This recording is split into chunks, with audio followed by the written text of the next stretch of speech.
Sunin raadiyoon sagalee Ameerikaati.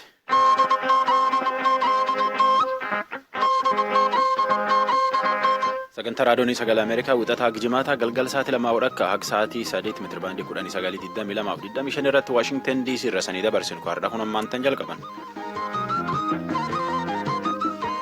Galchumaaf ooliin sannagaya Ansoraa Halakeeti Ebilii 24 barii 2018 qophii Voa Afaan Oromootiin Naayil Saatii fi raadiyoonii fi meetira baandii gargaraa irratti sanii dabarsuu jirru caqasuu jirtanii dhiyaadhaa jenna. Akka mooltan dhaggeeffattoota keenya kan oduu isin dhageessisummaa ani namoo daandiiti pirezidaantiin Faransaay Waayit Haawusitti har'as simatamanii jiran mootota du'arra qabnu keessaa tokko. Koomishiniin mirga namaa tokkummaa mootummoota dhiyootaan imaltuuf Afrikaa bahaa dabre Itoophiyaa dhufeetiin nam hedduun wal dubbate. Ittaanaan ministeera haajaa alaa Ameerikaa addamee Afrikaa illee imaltuuf Afrikaa bahaa jira. Ardha imaltuu Eertiraa fixate iftaan immoo Itoophiyaa dhaqa. Waraanni mootummaa kabitootis dabre keessa godina Booranaa nama Mooyyaleetti nam fitkaane ammallee seeraatti hin dhiyaanne seera dhiyaateen arginee jedha. Maatiin namirra dhumate. Nam gaafas ijjeessan jedhan keessa tokko jaarsi ganni 60. Namni Oromoo baraan kitaaba barreessuu amaleeffachuu jira. Waan ufuu barreessuun waan eenyummaa fi aadaa Oromootiin guddisanii dhaloota itti aanu laf kaa'aa deeman keessa tokko raalli gurbaa kitaaba barreessu tokko dubbifne. Waan arsanii qopheessin keessaa tuni nag tokko. Oduu tasana namoo. Pirezidaantii Yuunaayitid Isteetsi Doonaald Tiraamp har'a pirezidaantii Faransaay Imaanuweel Maakiroon sirna kabajaadhaan Waayit Haawusitti simatanii jiran. Hoogganoonni lameen itti fufuudhaan marii sirnaawaa kan geggeessan yoo ta'u gara booda immoo irbaata sirnaawaa kan mootummaatti waliin dhiyaatu jedhamee jira. Gabaasaa Jeef Kuster tujubeetu dhiyeessa. Sirni sun keellaa Waayit Haawus keessatti kan geggeessame yoo ta'u miseensonni waraanaa Yuunaayitid Isteetsi 500 ta'an akkasumas ministeeronni kaabinee Tiraampiif aangawoonni Faransaayif keessummoonni kabajaa argamaniiru. Pirezidaantonni lamaan walii isaanii akkasumas miseensota jiloota walii harka fuudhaniiru. Sana booda waliin dhaabbatanii faaruun biyyoolessaa biyyoota lamaanii faarfatameera. Tiraamp yaada kennaniin michummaa Maakiroon waliin qabanitti kan boonan ta'uu dubbatanii sababaan tokko pirezidaantii Faransaay hoogganoota biyyootii alaa keessaa keessummaa jalqabaa gochuun kan affeeranis kanaafi jedhan. The wonderful friendship we have developed over the last year is a testament to the Hiriyyummaan gaariin nuti waggoota dabran keessa uummanne michummaa cimaa biyyoota lamaan walitti hidhee jiruufillee ragaadha. Hoogganaa michuu Ameerikaa yeroo dheeraa ka biyya boontuu ka Faransaay daawwannaa sirna jalqabaatiif afeeruun keenya dhugumatti waan sirriidha. Pirezidaanti Maakiroon yaada kennaniin naamusaaf kaayyoo biyyoonni lamaan qooddatan waliin ta'uudhaan shororkeessummaatti duuluuf oomisha meeshaa niwukileeraa dhabamsiisuuf waliin kan hojjetan ta'uu tuqaniiru. It is together that we will be able to act effectively for our planet. Waliin taanee kan nuti milkaa'inaan addunyaa kanaaf kan hojjennu haala qilleensa naannoo qofaattan quba qaba miti garuu galaan lubbu qabeeyyii mara akkasumas faalama qilleensaa bifa maraatti. Dhimma kana laalchisee furmaata fiduuf ennaa hojjennu yeroo mara waliin gallu garuu dhumarratti dhimmi kun egeree ijoollee keenyaa balaarra buusuu malaa jedhan. Pirezidaantiin Faransaay humnootiin Yuunaayitid Isteetsi Siiriyaa keessa turuun barbaachisaa ta'ullee Tiraamp waliin mari'achuu malu. Tiraamp loltoonni Ameerikaa Siiriyaa gama kaabaa keessaa akka ba'an dubbatanii turan. Maakiroon garuu tarkaanfiin akkasii Siiriyaa mootummaa Asaadiif Iraanitti dabarsanii kennuu ta'a jedhan. Kan Itoophiyaa daawwataa jiran koomishinarri olaanaan koomishina mirga dhala namaa tokkummaa mootummootaa kabajamuun mirgawwan dhala namaa bu'uura nageenyaa misoomaa ta'uu dubbatan. Dhimma mirga dhala namaa irratti aangawoota olaanoo gamtaa Afrikaaf ka tokkummaa mootummootaa gidduutti marii geggeessame kanarratti ka dubbatan dura ta'an koomishina Afrikaas Muusaa Faakii Mahammad gama isaaniitiin loogiin sanyii jibbinsa alagaa fi sabboonummaan garmalee bambanuun nageenya addunyaa fi qormaataa ta'uurraa darbee mirgawwan dhala namaattis yaaddoo uumeera jedhanii dubbatan. Har'a ganama akka lakkoofsa Itoophiyaatti sa'aatii 3 irratti marii jalqabe kanarratti kan haasawaa godhan koomishinarichi koomishina mirga dhala namaa ka tokkummaa mootummootaa Zaayad Ra'ad Al-Hussein mariin akka kana hawaasa ardii Afrikaatiif ka carraa banuu malu ta'ullee dubbatanii jiran. Mariin akkanaa aangawoota olaanoo gamtaa Afrikaaf tokkummaa mootummootaa gidduutti geggeessamuun kun kan jalqabaa ta'uu isaati. Oduudhaa booda bal'inaan itti deebina. Dhimma Afrikaatti ittaanaan ministeeraa gameessi kan Yuunaayitid Isteetsi Doonaald Yamamootoo daawwannaa isaanii Eertiraa keessatti fufanii jiru. Pirezidaantii Eertiraa Isaayyaas Afeworqiif aangawoota kibroo wajjin walgaanii dhimmoota waliinii irratti dubbatanii jiran. Gabaasa guutuuf sora. Gareen Doonaald Yamamootoo faati Afrikaa imaltuu dhufaniif kunin Eertiraatti godhanii akka imaltuu dhufan keessatti Eertiraallee godhanii akka Eertiraa fi Itoophiyaan karoora nagaatiin hariyyummaa jabeeffatan fedhaa jedha. Bakka bu'aan dippiloomaasii embaasii Ameerikaa Eertiraa jiru oduu gabaasaa VOA achi jiru ergeen.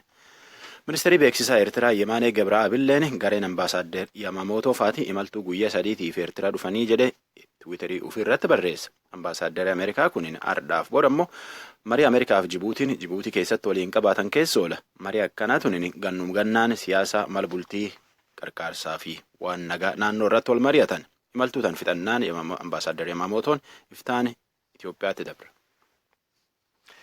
Biloogeroonni barreessitoonni dirree intarneetii irraa biroon biyya Taanzaaniyaa aga 7 yoo mootummaa biratti hin galmeeffaman ta'e adabbii fiidhaan isaan mudachuuf jira.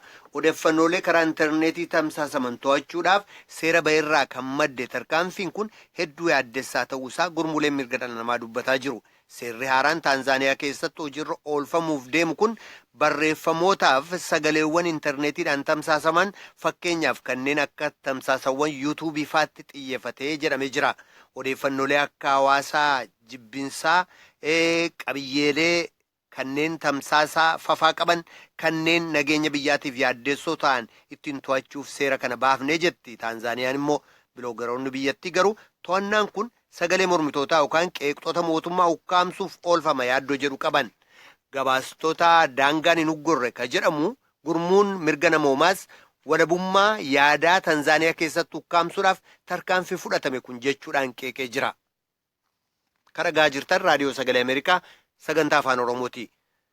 Namni magaalaa Torontoo keessatti karaa namni miilaan deemurra konkolaataa oofuudhaan namoota 10 ajjeesee kabiroo 15 madeesse jedhame har'a mana murtiitti dhiyaatee yakkawwan ajjeechaa hedduun irratti dhiyaatanii jiru. Aleeks Manaasiyaan jedhama namni kun yeroo dheeraa keessatti Kanaadaa keessatti ajjeechaa jamaa fixe isa duraa akka ta'e fixinsa kana geggeessuu duba maal akka jiru poolisoonni deddeebisanii qorataa turan. Kan umriin 25 Manaasiyaan handaara magaalaa Torontoo bakka Richmond Hill jedhamu ka jiraatu yoo ta'u duraan poolisii biratti nama beekamu hin turre barataa kooleejii ta'uusaa dubbata seenaansaa. Oduun ammaaf qabnu kanuma.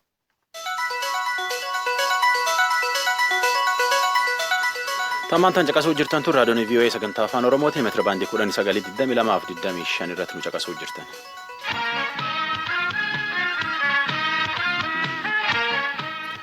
Mirgi namaa kabajamuun yayyaba nagaatiif misoomaatii jedha koomishineerii mirgi namaa tokkummaa mootummoota imaltuuf Itoophiyaa jiru. Itti gaafatamaan kun kora bulchoota waldaa Afrikaa irraallee ta'an dubbatetti jira. Milaskaachuu ammaa oduu tana Finfinnee nu erge tujubeen nutti. Dhimma mirga namaa ilaalchisee qaamotii olaanoo gamtaa Afrikaaf tokkummaa mootummootaa gidduutti mariin ennaa geggeessamu kun isa jalqabaati. Ganama sa'a 3 irratti baniinsa walgahii kanaarratti haasaa kan dhageessisan koomishina tokkummaa mootummootaatti koomishinara olaanaa akka ta'an Zaayid Raad Al Huseen mariin sun uummata ardittiif carraa jijjiiramaa fiduu ta'uu akka danda'u abdii qaban ibsaniiru. Jalqaba haasaa isaanii irratti addunyaa irratti nagaa waariinsa qabu fiduuf qajeelfamni ijoon haqa qixxummaaf kabajaan ilma namaa kan isaan keessatti argaman mirga namaa keessatti ta'uu hubachiisan. Fedhii bu'uuraa kan ilmaan namaa kana addaan baasanii lammiiwwan ilaalan illee bifa mormiitiin akkas jedhan. Human rights are not an afterthought. They are not a second stage. Mirgi dhala namaa dhumarratti waan itti yaadamu miti. Biyyoonni hojiin misoomaa erga raawwatamee booda dhimma sadarkaa lammataatti itti yaadanis miti. Nagaan erga buufatee booda piroojeektii hojjetamus miti. Mirgi namaa boba'aa misooma saffisu. Mirgi namaa dhakaa bu'uura misoomaa irratti ijaaramuudha jedhan. Har'a addunyaa mara keessatti mul'ataa kan jiru gosummaaf fageessanii yaaduu dhabuu hawaasa addunyaatti adda ba'uuf tarkaanfii mootummoonni fudhataniif kan kana fakkaatan waaltaalee sadarkaa addunyaaf balaa guddaa ta'uu isaanii Raad Al Huseen itti walii galu. Tarkaanfileen akkasii immoo boodar dhiittaa mirga namaa kan dhaqqabsiisan ta'uusaa ka tuqan koomishinarichi waajjirri isaanii kan inni dursa kennuuf qabiyyee mirga dhala namaa biyyootaa keessatti maal akka fakkaatu xiinxaluu akka ta'e ibsaniiru. Gabaasi waajjirri isaanii baasu eenyuufillee kan hin baabsine ta'uu dubbatan. At the UN Human Rights Office, we monitor human rights conditions around the world. Waajjira dhimmootii mirga namaa ka tokkummaa mootummootaa keessatti qabiyyee mirga namaa addunyaa maraa keessa jiru xiinxallaa. Kanaaf biyyoota Afrikaa hanga tokko keessatti rakkoolee nuti arginu naannolee addunyaa kanneen biroo keessattis ni mul'atu. Qeeqaaf gorsa dhiyeessinuun akka hin loognetti yaalii goona. Qaamotii tokkummaa mootummootaa keessa jiran dabalate qaamotii sadarkaa addunyaa kanneen biroo caalaa bayii wayyaa galmeessisneerra jennee amanna. Uggura waldoolii siivikii irra kaa'aman ilaalchisee Riippaabilikii Dimokiraatawaa Koongoo yookaan Taanzaaniyaa qeequu dandeenya garuu Kaamboodiyaa, Venezuweelaa, Hangarii, Faransaayii fi Ameerikaa keessattis sanuma goonaa jedhan. Giti isaanii dura ta'an gamtaa Afrikaa Musaa Faakii Mahammadis haasaa isaanii keessatti mirga dhala namaa yeroo yerootti dhiitamaniif dararaa kanaan qabatee dhufu tuqaniiru. Tarkaanfiiwwan waliigaltee sadarkaa addunyaa kana cabsan qaamotii tokkummaa mootummootaa dadhabsiisaa dhufuu isaaniif kunis nageenya addunyaa yaaddoo keessa buusuusaa tuqaniiru.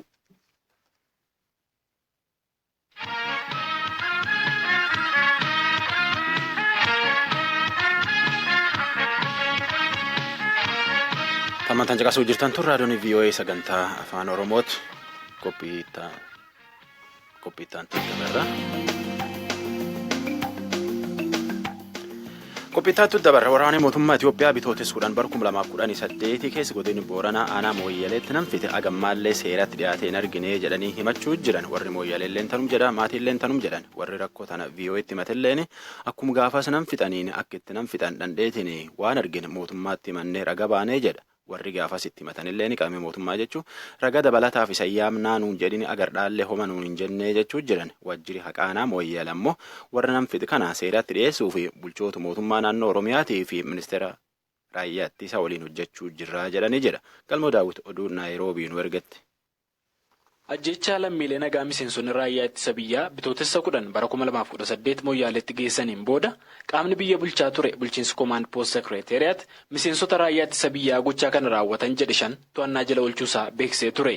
Namootni kunniin to'annaa jala haa oolan iyyuu malee haga yoonaa isaan keessaa namni tokko murteef akka hin dhiyaatin jiru jiraattonni magaalaa Mooyyalee hin dubbatu. Waa suni namni tokkolleen ka qabamee gammaa seeraaf dhiyaatee nu dhageen tokkolleen hin jiru.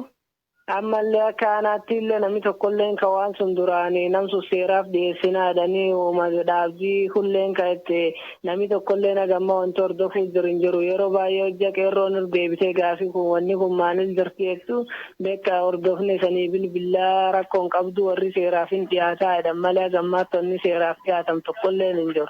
Obbo Mahammad Kannuu ajjechaa bitootessa 10 kanaan abbaa isaanii ganna 60 obbo Kannuu Qancorootu dura ajjeefame.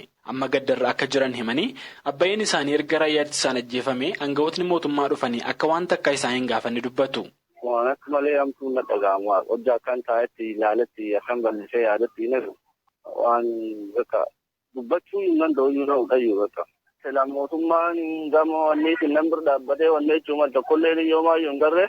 Kanaafuu warri hidhaniidhaan hojjedha illee kaan bumarraas jedhani salaaftuu namman isa keessa wayii hojja hidhuun waliin baasanii bakki seeree namni dhiyuu qabutti hidhanii malee. Suniifuu nama gammaan sanaa warri hinee hidhaniitti wanneedhaan tokkollee wanni nu garri hin jirtu iyyuu. Eegi gaafatiin namni waan akkasii irra bahu jiru iyyuu tokkollee nu hin jiru iyyuu. Nama iyyuu garreen gaafannu iyyuu nama hojja nuun dubbannaa nu jala dubbatu iyyuu hin garre iyyuu nam dubbannu horii hin garre iyyuu. Jiraattonni magaalaa Mooyyaalee akka jedhanitti ajjechaan kun akkuma raawwateen aangawootni mootummaa naannoo Oromiyaa fi qondaaltonni humna raayyaa ittisa biyyaarraa ergaman dhufanii namoota bakka ajjechaa kana turan irraa ragaa funaannatanii turani. Obbo Diidaa Booruu namoota ragaa bahan keessaa isaan tokko waa'ee waan guyyaa san isaan mudate yoo dubbatan. Andiirama gizee amma dhukaasii amma raayyaa biyyaa ittisa sunneen biyya dhukaasa katama deemaa sunneen kiyya ba'ee deemu jiru. Achumatti rasaasee dhukaasee nama banamee utaalee bakka rasaasaa utaalee dhaquuf naayyuu na jammaran. Ajalaayyuu duukaa kiyyayyuu irraatti nafne faanuu na dhuftee odonooma. Rasaasii man seenuu na dhowwee dafaa mana dhadhaadhee ce'ee shintibeeti keessa dhokadhee shintibeetaa keessallee sodaadhee keessa ceebe qabu. Bakka uuraa Keenciqee wayii jalatti dhokadhee asii ciisee warri jibbi seenee barbaadee na dhabe. Dhaattuu jibbi kiyyaa seenaa asitti miidhaa tokko na bira qabbeen isiin nanaan gartuun akkasuma jalchiisee taa'ee ilaalaa asitti harkool qabachiistee dhiisa siin jennaan jidda amaarinyaan waan ni gaafate inni qabsee kadhatee keessummaadhaa laftaanallee beekuu waan kan keessin jiru edeenennaa bira deemu futaanaan ka bira jiru. Isin dhayi asxatta wadda amaarinyaan dhayi edeenan Xiisadhaa ilaala akkasitti ta'e eeginni lafdha illee dhufe gubbaa dhaabbateetti rasaa ammallee gar mirga kan qaacertees lafadha. Obbo Diidaan waan ijaan arge jedhan kana aangawoota waa'ee ajjechaa kana qulqulleeffachuu dhufaniif himuu isaanii dubbatu. Aangawoonni kunis erga teessoo koo fudhatanii ragaa dabalataaf si barbaadanaan jedhaniiru jedhu Obbo Diidaan. Eegini isa waamnaa waan itti rageessitan kana ifatti kaa'atti itti agarreetti himne isa waamnaa nuun jedhanii kan ittiin waaman jiru warrumatti achumatti waan godhatee irra barreessee fudhatan malee nu itti rageessuuf hagammaa itti qabna dandeettii waan ijaan garri hin dhiisnu ammaaf burillee. Ammas jiraattonni magaalattii dabaluun miseensonni raayyaa ittisaa balaa kana geessan ammayyuu buufata waraanaa raayyaa ittisa biyyaa kan Moyyaalee jiru keessa jiru jedhu. Haga yoonaas namoonni kun murteef dhiyaachuu dhabuun isaanis namoota warra kanatti ragaa ba'e sodaa keessa buuseera. Aadde Aminaa Mohaammed namoota ragaa ba'anii sodaa keessan jira jedhan keessaa isaan tokko. Warrum deenneeyyuu bakka gaafiyyoo akka dhiyeessuuyyuu sodaanneeyyuu maal jennaan eegu guyyatu warriis bii dhukaas baasee agas ga'oo baaseeyyuu nama garra waan tokkir nama olchina gara warrisus. Seeriyaan namaa hin ta'u sodaannee ragaa baaneeyyuu borfanuuyyuu dhufaniif akkasumas daani dhaffa inni sodaanneeyyuu ragaayyuu akka ba'uuyyuu hin deenneeyyuu. Waa'ee ajjechaa kanaa kan hordofaa jiru dhibiin abbaa gadaa kuraa jaarsoodha. Isaanis kanaan duraa humni raayyaa ittisa biyyaa yeroo 3 ol naannoo Moyyaaleetti nama ajjeesee seeraaf hin dhiyaatin jiraachuu himanii ajjechaa bitootessa 10 kanaaf garuu sabi akka haqaa argatuu fi aangawoota mootummaa naannoo Oromiyaatti deddeebi'anii gaafachaa jiraachuu dubbatu. Baay'ee guddoo faan deemnee gaafanne. Eegi amma dhiyoollee guyyaa dheengaddaa olii gallee Addis Ababaallee biiroo waajjirri pirezidaantii waajjirri nageenya Oromiyaa cufseennee gaafannee turree hordofuu jirraa seeraa dhiyaatanii nutis hordofuu jirraa nun jedhanii fulaan nun gaafatin hin jiru. Abbaan gadaa kuraa jaarsoo dabalanii namoonni kun yakki isaanii mana murtii godinaatiin nuuf haa ilaalamu jennee gaafannus nuuf hin deebine gaaffiin keenyaa jedhu. Komi jiraattota kana waajjira haqaa ka'aanaa Moyyaaleef kaafnee waajjiricharraa obbo Tamasgeen akkuma ajjechaan kun raawwatameen ministeera raayyaa ittisa biyyaarraa qorattoonni yakkaa 2 fi abbaan alangaa 1 dhufanii waajjira haqaa aanaa Moyyaalee waliin ragaa namootarraa funaananii deemuu dubbatu. Ragaan hundi sassaabameera. Qaamni olaanaan dhufee qoratee waan hunda xumuree deemeera. Ragaa kan walitti qabe yaa'u qaamuma nuuma warra wajjin taaneti kan duratti sassaabnee turre ragaa warrillee gad dhufanii kan sassaabuu jirranillee warrillee dhaqqabatanii waan hafu immoo walumaan sassaabee xumure jechuudha. Amma galmeen isaa qabamaa jira galmi isaa qabamuu dhaqqabeera. Amma xinnoo sababa jeequmsa kanaatiin informeeshinii waliin qabnu malee namootni addi ba'anii namoonni beekamanii jiran. Akka isheen hin jiru haasaa warraa jira. Inni warrumatti qorata akkuma alangaa warraatti yaa'u ilaala. Sadarkaa federaalaa waan ilaalamuuf akkuma kalaakiyaatti to'annaa jala jira. Obbo Tamasgeen himannaan dhiyootti banama jedhan kun dhaddacha uummataaf banaa ta'e yookaan immoo dhaddacha waraanaatti ilaalamaa gaaffii jedhuu fi haga yoonaa wanti adda ba'e akka hin jirre kan himan. Namootni ragaa baanee nagaa keenyaaf sodaataa jirra jedhanis mootummaan naannoo Oromiyaa waan dhimma kana hordofaa jiruu fi yaadda'ullee hin qabanii jedhan. Gabaasa raadiyoo sagalee Ameerikaaf Galmoo Daawit Naayiroobii. Galmoo Naayiroobii galateeffannoo waan hafee dabartee maantaan caqasuu jirtan tun raadiyoon VOA sagantaa afaan Oromooti. Waa'ee uummata Oromoo kana beektu laata? Qophiitiin taa'aadhaatti gurbaa kitaabaa barree afaan Oromootiin barreesse tokko dubbifne Lalisaa Idriis Aadamiiti. Yuunivarsiitii Finfinneetti barataa ganna lammeessoo afaan Oromooti. Gurbaan kun nama ganna 22ti. Dilbata dabre kana galma abbaa gadaa Finfinnee jiru keessatti kitaaba isaa sadeessoo eebbisiise. Kitaaba barreesse jiraachuu fedhaa jedha Lalisaan. Kitaabi isaa kaqaraa mata dureen maal jette jalannee dubbise. Kitaabni mata dureen isaa Qaallicha gaafadhu jedha. Dilbii walalooti kitaabni kun. Isa dura bara 2014 ji'a dhumaarraa kitaaba mata dureen isaa dhiibbaa caba dabale jedhu asoosama barreesseen ture.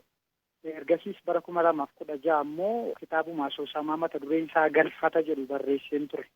Qabiyyeen isaa walumaa gala maal kan jedhu of keessaa qaba inni dhiibbaan caba dabale jedhu. Dhiibbaan caba dabale asoosamaa qabiyyeen isaa waliigala yoomessi isaa yookaan afaan Ingiliffaatiin seetingii kan jennu sana bara dargii keessa waanuma Oromoo irratti raawwatamaa turee fi Oromoon keessa ture yaada akkasii qaba. Dargiin boodas wanta Oromoon keessa jiru amma tokko tuquu yaaleera. Qabiyyeen isaas seenaa hawaasni dabarsee wajjin walumaa gala historical fictioniidha jechuu baadhus yaadota akkasii of keessaa qaba. Dhugaa ta'etu akka bifa asoosamaan barreessite jechuudha. Eeyyee. Kitaabi kee inni lammaffaa hoo? Kitaabni koo lammaffaan mata dureen isaa Galfata jedha. Bara mootummaa Ihaadiig keessadha yoomessi inni qabatee jiru. Yaadi inni kaasee jirus waanuma yeroo ammaa kana barataa Oromoo akkasumas hawaasa Oromoo irra gahaa jiru akkasumallee jireenyi inni jiraataa jiru dhiibbaa siyaasaatiin dargaggeessi Oromoo tokko hiriyaasa wajjin irra yeroo jaalalaa gaarii dabarsaa akka hin jirre jireenya jiraachuu qabu jiraataa akka hin jirre abbootiin isaa falmachaa akka du'an yookaan jiran innis falmiimaan akka itti fufe yaada akkasii of keessaa qaba kitaabni koo lammaffaan sun. Xumurri isaa hoo maal fakkaata?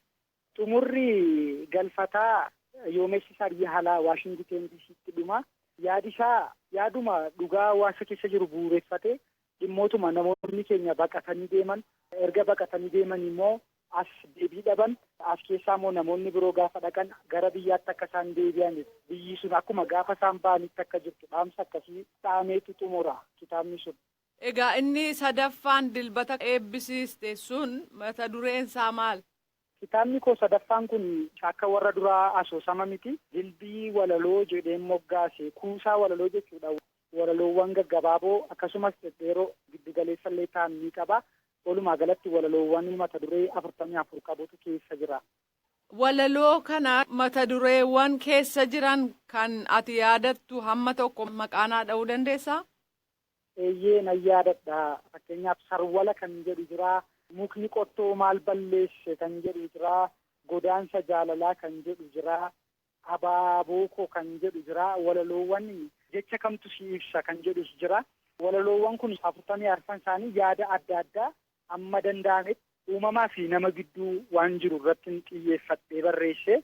Walaloo kanaan dura jiran irraa kan adda isa taasisu yeroo kamiyyuu namaaf uumama gidduu namatu darba. Yaadi jiraataa matti fufa. Walaloon kun gara fuulduraatti jiraatu akka ta'aniif jijjiiramni baraa yookaan jijjiiramni mootummaa wantoonni haalli fidan kamiyyuu walaloo sana ajjeesee akka hin darbinetti jechuun sababa irratti miti walaloo sana kan hin barreesse yaada namaaf uumama gidduu jiru yeroo kamillee jiraachuu kan danda'an wantoota akkasii irratti xiyyeeffadhee kan barreesse. Umrii kee waggaa 22tti kitaaba 3 barreessiteetta. Kun kennaa kee uumamaan argatte moo yeroo keessa kan baraa dhuftedha? Dandeettiiwwan afaanii arfan jiran keessaa barreessuu fi dubbisuun kan barumsaan argamu ta'us warreen uumamaan argaman ni jiraatu. Isaan keessa hojiin barreeffamaa yookaan hojiin aartii waanuma akkasii keessa. Fakkeenyaaf ijoollummaa makootti kaasee wantoota aartii hojii wal qabatan waan akka barreeffamaa kana waan akka walaloo kana gara barreeffamaatti tun fidinillee nan yaalan ture. Dandeettii uumamaa sanatu barumsa faanaa fi muuxannoo faana gabbatee gara ogummaa kanaatti dhufee uumamumaan waan jiru muuxannoo irraan kee walitti dhufanii gabbataniitu akkasumas ta'an jedhee yaada. Kennaa kee kana qabduun kaateetu muummee afaan Oromoorraa barachuuf murteessuun kee? Eeyyee. Jireenyi kee gara fuulduraa karamirra akka deemu barbaadda? Amma ammaatti haalonni jiran hojii ogbarruu Oromoo wajjin wal bira qabnee yoo ilaalle haalli barreessaa Oromoof barreessitoota ogbarruu afaan kan biraa gidduu jiru garaagarummaa guddaa qaba. Hojii barreeffamaa kana keessa barreessitoonni baay'een ni seenu dafanii ba'u abdii kutatanii kun immoo hawaasni wanta barreessaan sun baase jaallatanii fudhataniif barreessaa sanaaf galii irraa argatu utuun qabaatiin keessaa ba'a gaafa hamilee dhabu. Ani garuu kan yaadu yoo rabbi jedhe gara fuulduraatti barreessaa sa'aatii guutuu jechuudha hojii barreeffamaatti bobba'ee hojii hoggama ogbarruu Oromootiin jiru fooyyessuu akkasumallee gara afaan kan biraarraa gara afaan keenyaatti hiikoo osoo hin taane afaan keenyarraa gara afaan kan biraatti illee hiikamu akka ta'u yaalii nan godha. Gara fuulduraatti hawwiin koo kanuma full time writers ta'uma kanatti murteessee man jira. Egaa rabbi haa jedhu. Yeroo eebbisiiste eessatti eebbifame eenyuutu irratti si argame? Gaafa kitaabni kun eebbifame galma giddugala aadaa Oromoo magaalaa Finfinneetti argamu keessattan eebbisee eebba kitaabaa kanarratti wantoota adda isa godhu keessaa barreessaa obbo Dirribii Damisheedhaaf pirezidaantii waldaa Maccaaf Tuulamaa kan duraanii jechuudha. Isaaniif badhaasii waldaan barreessitoota Oromoo akka awwaarditti isaaniif qopheessee jira ture. Sagantaa kanarratti guutummaatti kan hirmaate dargaggoota Oromoo akkasumas dubbistoota jaallattoota ogbarruu Oromoo dabalatee barreessaa beekamaan Seenee Makuriyaa obbo Dirribii Damishee, pirezidaantii waldaa barreessitoota Oromoo obbo Yoomiyyuu Mul'ataa Kitil fa'i. Kanaan alatti namooti baay'ees argamaniiru. Kitaaba tokko amma 3 barreessuu keessatti rakkoo ijoon na quunname jettu maayin? Rakkoon hojii maqaa Oromoo qabu gaafa hojjetan nama mudatu rakkoo guddaa tokkotu biyya kana keessa jira ture. Mootummaa bira deeggarsi hin jiru. Hawaasni keenyas hojii sana itti gammadaa ta'us karaa dhabee barreessaa isaas haa ta'u namoota hojii hawaasaa hojjetan deeggaruuf karaa hin argatu. Kun immoo dhiibbaa mootummaa irraan kan ka'e rakkoon guddaan hojii ogbarruu keessa ergan seenee na mudate gama mootummaatiin deeggarsa maallaqaa osoo hin taane deeggarsa amilee illee osoo hin taane mirga kitaabuma barreessin illee gurgurachuu yeroo itti dhabnutu jira. Kitaabuma barreessin illee eebbifachuuf karaa yeroo itti dhabnutu jira. Hawaasa bira yoo ga'e hawaasni illee kitaaba maaf dubbiste jedhamee yeroo hidhamutu jira. Rakkoon akkasii kun baay'ee amilee keenya gadi qabuus egaa dinneema tattaafannee amma kana deemneerraa kana qofa osoo hin taane namoonni baay'een jechuudha. Amma xiqqoo haalli jiru gaariidha gaa rakkoon akka sana xiqqoo amma mul'achaa hin jiru. Yoo akka kanaan itti fufeef kana caalaa fooyyees gara fuulduraatti rakkoon akka kanaa lamuu ogbarruus aartii Oromoos hin quucarsu jedhee mana abdadhaa rakkoon guddaan na mudate rakkooma kana rakkoo gama mootummaatiin deeggarsa sharbamuu keenya. Kan biraa lalisaa barreessitoonni kana dura dubbisne akka jedhanitti namnumti keenya iyyuu bitee dubbisuudhaaf fedhiin qabuu jedhu isa kanarratti jijjiiraman argita ati kitaaba 3 akka nama barreessetti. Hawaasni keenya hin dubbisa garuu karaa argatee bitatee dubbisuu dhabaa ture. Rakkinni jiru guddaan gama mana raabsaa kitaabotaatiin biyya kana keessa manni raabsaa kitaabilee afaan Oromoo hin jiran jechuu dandeenya. Kan isaan jiran magaalaa gurguddoo warra akka Finfinnee, Adaamaa fa'aa, Naqamtee fa'aa irraadha. Hawaasa bira ga'uu dadhaba malee hawaasni kitaaba dubbisuu hin dinne dubbisaan ni jira. Muuxannoon kitaabota 3 kana irratti qabu irratti kitaabni koo namni inuma dubbisaa inuma gurgurama. Kun immoo kan inni danda'an amma danda'ametti biyyoota keessa jiran baadiyyaalee Oromiyaa garaa garaatti kitaabota nan erga karaa nama dhuunfaa ta'us akka qaqqabu taasisee ergaan ture karaa kana milkaa'eera jedheen abdadha. Dhaggeeffattoonni keenya biyya alaa jiran isaa argachuu dandeenya jechuu malu waan qopheeffatte qabda. Gara achitti erguuf karaatu arganne gaariidha. Amma ammaatti hin arganne kitaaba koo jalqabaa dhiibbaa caba dabale jedhu tokko karaa poostaa kitaaba 10 wayii gara alaatti ergeen ture.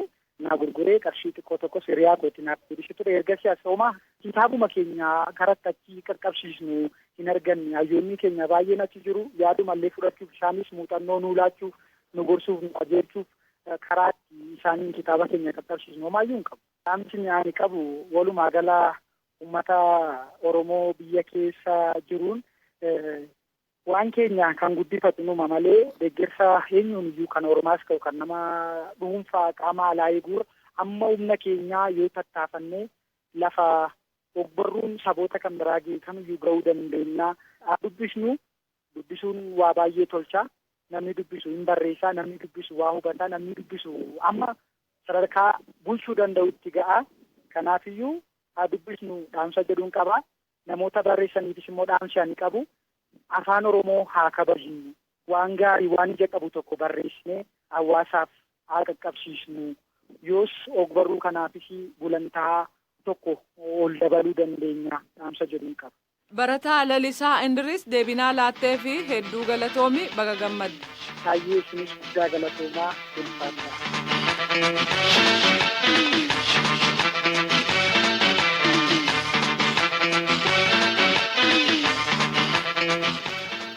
Ajalam qophiin teenta har'aa tanumaa yaadu qabdan nu barreessaa nu bilbila qophii boriitiin walitti tachaana nagaa keessa nu bula sagantaa afaan Amaaraa jalqabaa suniin duratti ammoo sirbaa akka isaatiin geettu sirbi xiqqaa kan irra sanii kenna dhiba guyyoo.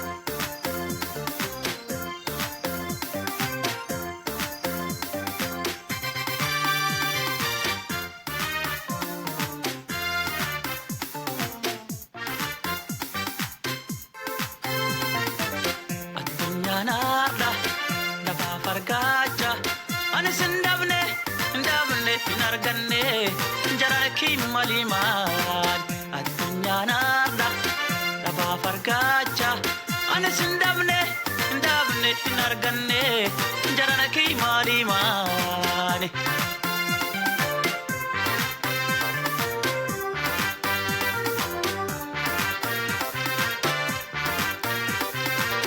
Isi yalloo gaarte magaalootii yoo badi qilleensaaf.